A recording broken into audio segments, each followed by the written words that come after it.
Ngayon, ang tanong na marami, nagtagumpay ba ang National Rally for Peace?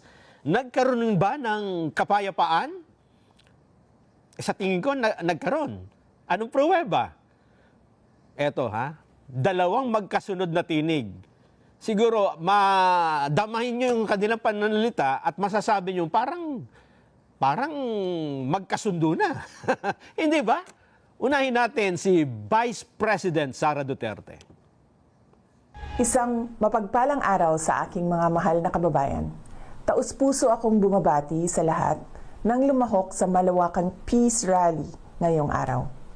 Ito ay isang makapangyarihang pagpapakita ng pagkakaisa at pananampalataya na ang tanging hangad lamang ay kapayapaan tungo sa kaunlaran ng ating bansa. Nagpapasalamat ako sa ating mga kapatid sa Iglesia ni Cristo sa inyong patuloy na pagsisikap na maghatid ng pagkakaunawaan at pagkakaisa sa ating mga kababayan. Sa gitna ng tumataas na presyo ng bilihin, kahirapan, at iba pang suliranin, ang isang mapayapa at nagkakaisang Pilipinas ay hindi kailanman matitinag at paulit-ulit na aahon sa gitna ng hamon ng panahon. Muli, sa aking mga kababayan, maraming salamat sa inyong malasakit sa bayan. Mabuhay ang sambayanang Pilipino. Ayan po si Vice President Sara Duterte. Ano naman kaya ang reaksyon ng Pangulong Bongbong Marcos? Ang sabi ba niya, papalagan ko yan. Hindi pwede yan. Tingnan nga ho natin, pakinggan natin ang Pangulo ng Pilipinas, Pangulong Ferdinand Marcos Jr. Pinabati ko ang ating mga kapatid na Iglesia ni Cristo sa kanilang National Rally for Peace sa araw na ito.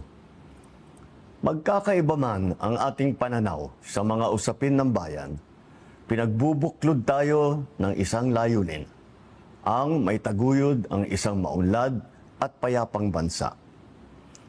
Nawa po ay magbunga ng higit na pagkakaisa at pagkakaunawaan sa ating bayan ang pagkikilos na ito.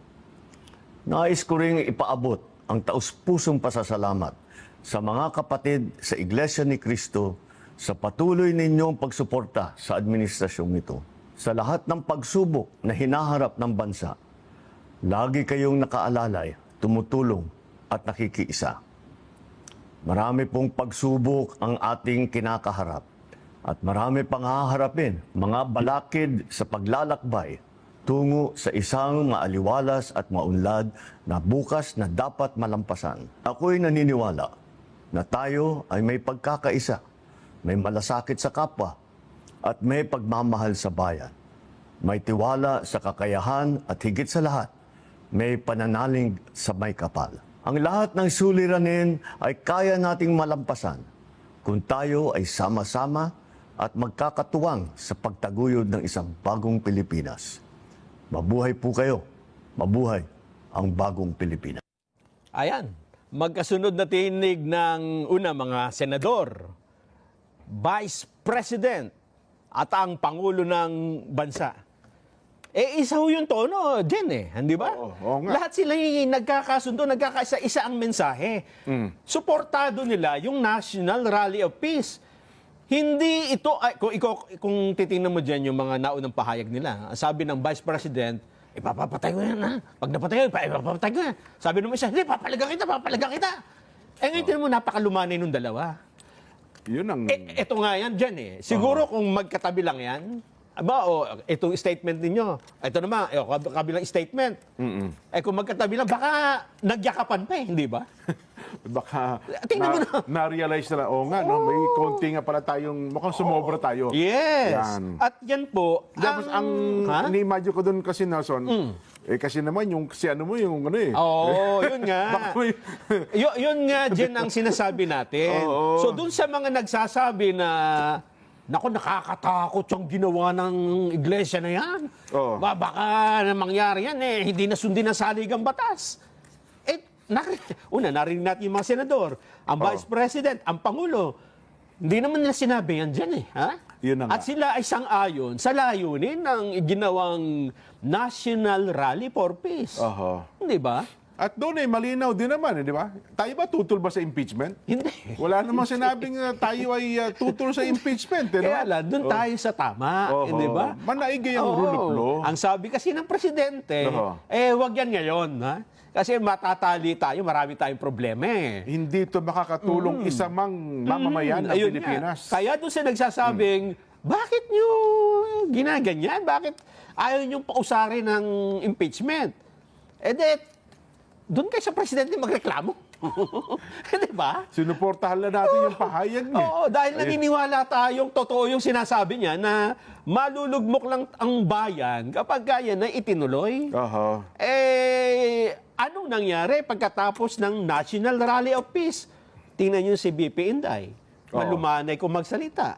Maganda ang kanyang aura, kung tawagin. Yun na diba? nga, oo. Ang Pangulo ay ganun din naman, di ba?